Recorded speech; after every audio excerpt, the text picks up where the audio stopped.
Hello everyone, welcome to this lecture on technical communication.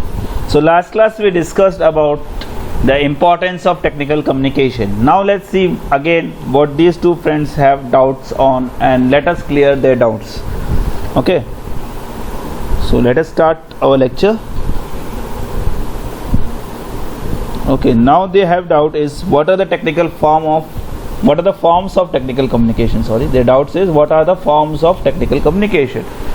कि technical communication के क्या क्या फॉर्म हो सकते हैं उसके बारे में हमें इस लेक्चर में डिस्कस करना है. Okay, so let us see what is the solution of this question. Forms of technical communication. So basically technical communication can B basically divided into two forms. हमें देखो थोड़ा ध्यान से देखना है. पहले तो फॉर्म इस तरीके से हो जाएगा कि हम किस तरीके से उसे बोल रहे हैं, लिख रहे हैं, ठीक है. तो can be of oral and written form. फिर हम किस किस के बीच में उसको कम्युनिकेट कर रहे हैं. Then it can be from internal and external. So let us discuss this in detail. So let us take the one first point. So first classification is oral and written form of technical communication. Okay, so जैसा कि हम जानते हैं कि technical communication can be conducted orally as well as in documented form depending on the purpose and the utility of communication. ठीक है, purpose और utility. ठीक है, कम्युनिकेशन का पर्पस क्या है और उससे हमें क्या यूज निकालना है, उसके हिसाब से मैं डिसाइड करूंगा कि ओरल कम्युनिकेशन चाहिए या रिटन कम्युनिकेशन चाहिए. Basically if you want to just discuss on some matter, okay, and come to a conclusion, you want to take help of all the team members present in your team. okay, तो आप किसका सहारा लोगे? Oral communication का सहारा लोगे. But if you want to project your report कि full year में आपकी कंपनी ने कितना ग्रोथ किया है, then you will need written form of communication. So basically technical communication can be conducted orally as well as in documented form depending on the purpose and the utility of communication. Next point. A technical proposal can be delivered in the form of presentation initially, ठीक है, and once it goes through discussion and it can be submitted in documented form.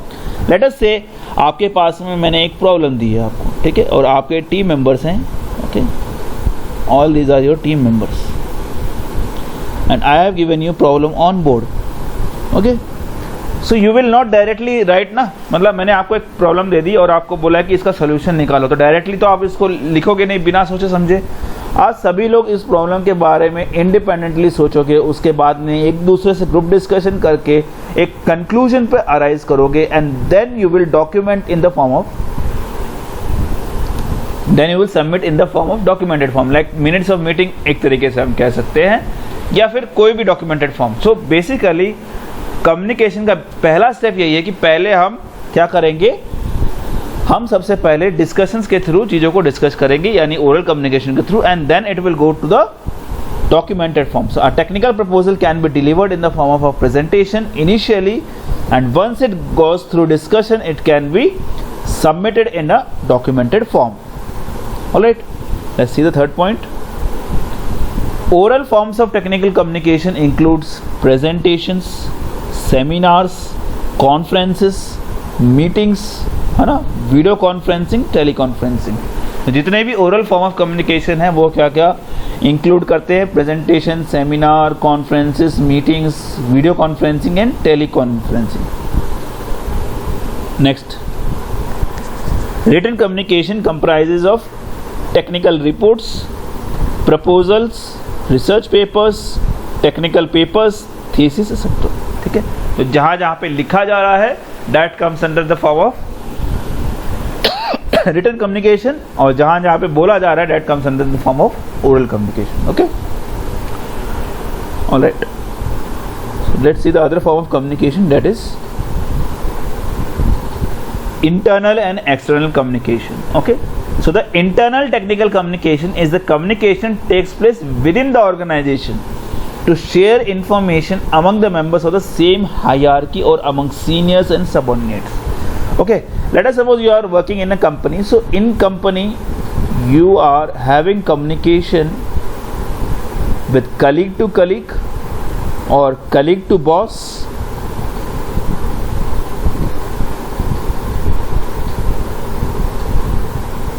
right?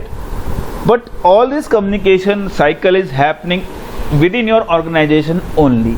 Then this type of communication is called internal communication. तो ये सारी जो communications है, आपके एक company है जिसमें आप काम कर रहे हो, उसी के अंदर जितने लोग हैं उसमें उनसे आप बातें कर रहे हो, चाहे वो आपका साथी हो यानी कलीग हो या फिर आपके बॉस हो, ठीक है, आप उनसे बात करोगे और लेकिन विद इन द ऑर्गेनाइजेशन, तो उसे हम क्या कहेंगे, internal form of technical communication.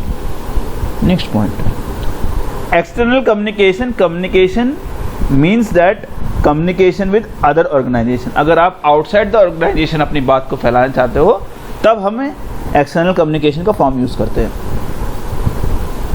Example, changing proposals different organisation is an example of projects with external communication.